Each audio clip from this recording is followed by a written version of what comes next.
The Lord be with you. and with your spirit. A reading from the Holy Gospel according to Mark.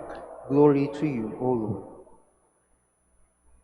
Jesus came to Capernaum with his followers, and on the Sabbath he entered the synagogue and taught.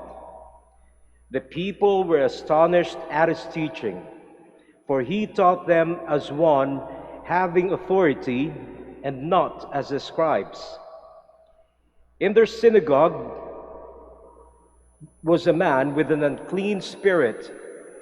He cried out, "What have you to do with us, Jesus of Nazareth? Have you come to destroy us? I know who you are, the Holy One of God." Jesus rebuked him and said, "Quiet, come out of him." The unclean spirit convulsed him, and with a loud cry came out of him. All were amazed and asked one another, "What is this?" A new teaching with authority. He commands even the unclean spirits, and they obey him. His fame spread everywhere throughout the whole region of Galilee. The Gospel of the Lord. Praise to you, Lord Jesus Christ. Please be seated.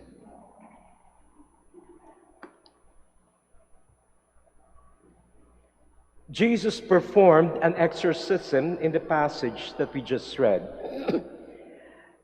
Ang exorcism ay isang espesyal na ministry sa ating simbahan.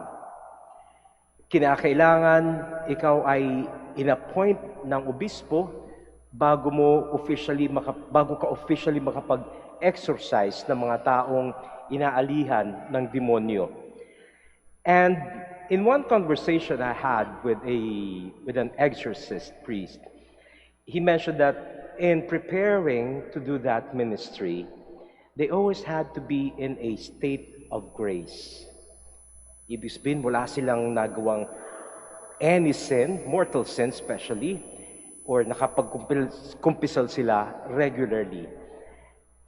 And we can see the logic of that, no? Because if they would be driving away evil spirits from a person, they should not have any evil in them. They could only do that if they are in the state of grace. And how does one remain in the state of grace? It is only by nurturing a life of prayer, developing one's spiritual life, meaning how one is connected with Jesus Christ. Dahil yung pagpapalayas nila ng demonyo, hindi naman yun nakabatay sa mga salitang sasabihin lamang nila, pero kaya lamang sila nakakapagpalayas ng demonyo ay dahil sa kapangyarihan ng ating Panginoong Hesukristo. That is why they always had to be in a state of grace. And that can only be nurtured by having a life of prayer, an authentic life of prayer. Minsan iniisip natin, ang pagdarasal ay sapat na nasa simbahan tayo, sapat na yung nalalaman natin yung tungkol kay Hesukristo. Pero nakita natin dito sa Ebanghelyo, yung taong inaalihan ng masamang espiritu, nasan siya? Nasa sinagoga. At kilala din niya si Jesus. Mayroon siyang pagkakakilala kay Jesus. Sabi niya, the Holy One of God. So it's not enough that we always be in church. It's not enough that we know Jesus Christ. But more importantly, we should be in a state of grace. And I believe that that is always the goal of any Christian. Tao lamang tayo na nagkakamali, na hindi natin naiiwasan kung minsan sa ating buhay na tayo ay nadadapa o naliligaw ng landas. Subalit napakahalaga na sa tuwina tayo ay bumabalik lagi sa Panginoon upang ating linisin yung ating sarili. Nang sa gayon, ano man yung gawin natin, ano man pagpaparangaral natin, mayroong otoridad. dahil yun ay nagagaling kay Hesus Kristo. Meron kaming isang pari dito na sa kanyang pangangaral, hindi nawawala yung pag-remind sa mga tao. Lagi niya sinasabi, magkumpisal kayo. Magkumpisal kayo.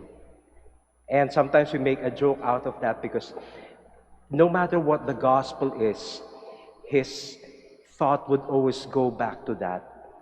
Go to confession. But he has every right to say that. Dahil, bakit nga ba tayo nagsisimba? Bakit nga ba tayo nagdarasal sa Diyos? Because we want to have a deep relationship with Him. And we can only have that deep relationship with God if we continue and we strive to live a life that is in a state of grace. Kaya dito sa ating pagsisimba, nawa lagi nating asamin na hindi lamang mapalayo sa demonyo, pero mas lalong mapalapit sa ating Panginoong Hesukristo. Dahil doon lamang nagbumula ang ating otoridad na mangaral at magsilbi sa ibang tao.